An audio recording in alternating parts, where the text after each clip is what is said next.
the chapter Daniel 2:40, chapter 2, verse 40. And the fourth kingdom shall be as strong as iron, for much as iron breaketh in pieces, and subdueth all things, and as iron that breaketh all things shall it break in pieces and bruise. This is talking about the last kingdom that's come. Now, this is talking about the statue of Nebuchadnezzar. There's his dream that Daniel reveals to him. The last kingdom. This is at his feet and toes, on the last. That's on the statue of the last kingdom. And it says on verse 2 of 41, and where thou sawest the feet and toes, part of potter's clay and part of iron, the kingdom shall be divided. But there shall be in it of the strength of iron, for much as thou sawest the iron mixed with miry clay. Daniel 2:42.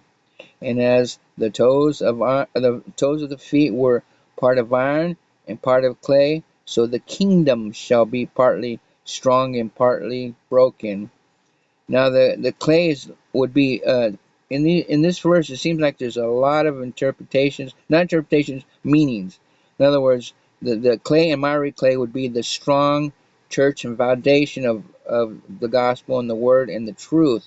The miry clay would be deception, not knowing the truth, or having partly truth and partly clay, but not really being truth, not as much as iron is. That's the first interpretation of many interpretations of this that collect together. And now, to me, it is very interesting in Daniel 2:43. And whereas thou sawest iron mixed with miry clay, they shall mingle themselves with the seed of men, but they shall not cleave one to another, even as iron is not mixed with clay. About this, and what's really cool about this, it says, as they shall mix themselves with the seed of men. Now, and won't mingle. They would be something different than the seed of men.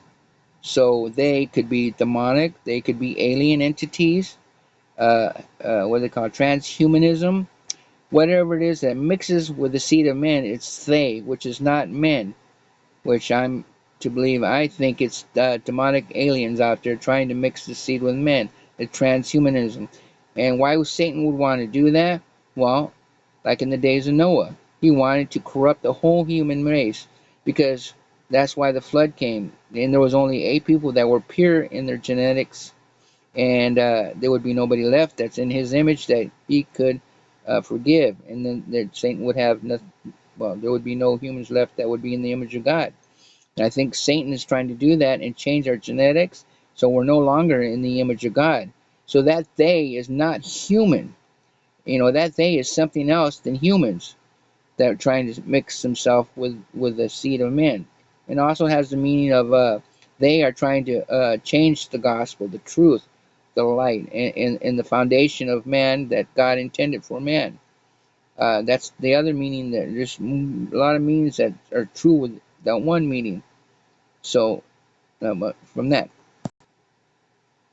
and I believe that's why we're at this point, seeing that so many uh, alien encounters out there, and why aliens abduct people and take their seed, or try to take impregnate women, and all these stories that you hear. I think it's something more demonic, and a plan of demonic entities, Satan.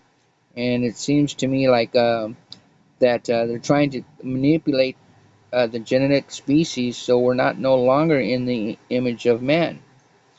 And I think the great deception, the Bible talks about a great deception coming over the whole world that people will believe. And it seems this would be likely that if aliens did come, which they are aliens, but they could be demonic from long ago, from like when the Nephilim and the flood, uh, they would say, hey, look, we came down, we planted the seed of you guys, and we're your gods, and that would be the great deception, because in the Bible, in the last days, in Revelations, it says that this great deception, if it wasn't for the Spirit of God, nobody would know, even the elect would be deceived.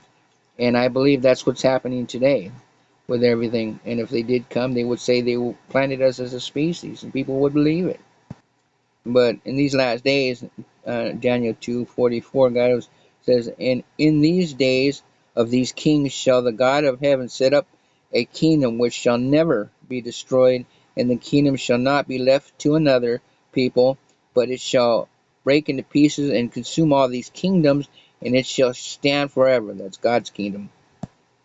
Now, this interpretation that Daniel tells Nebuchadnezzar, all the kingdoms that are going to come, and that God says in Daniel 2:45, I'll finish it.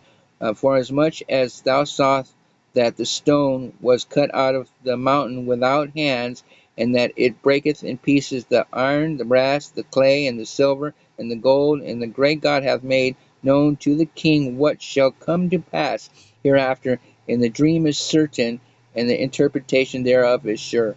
In other words, God's saying that all these kingdoms He's going to allow to come up and break into the last kingdom when it comes out to the iron clay into our time, and He's telling us this vision because of what's happening now. God destroyed the first with a flood because Satan was trying to genetically change the genes and everything and corrupt the human race, and that's happening today with genetics and what they're trying to do. The government's really trying to change our genetic genes and our DNA so we're no longer in the image of God.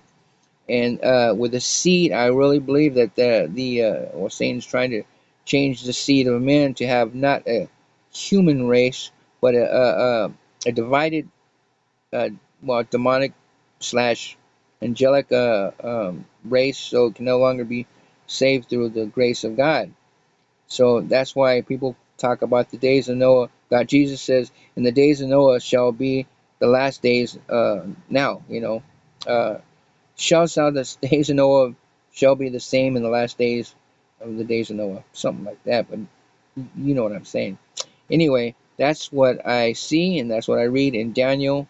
Uh, uh, Explaining the dream to Nebuchadnezzar about the statue. Thank you.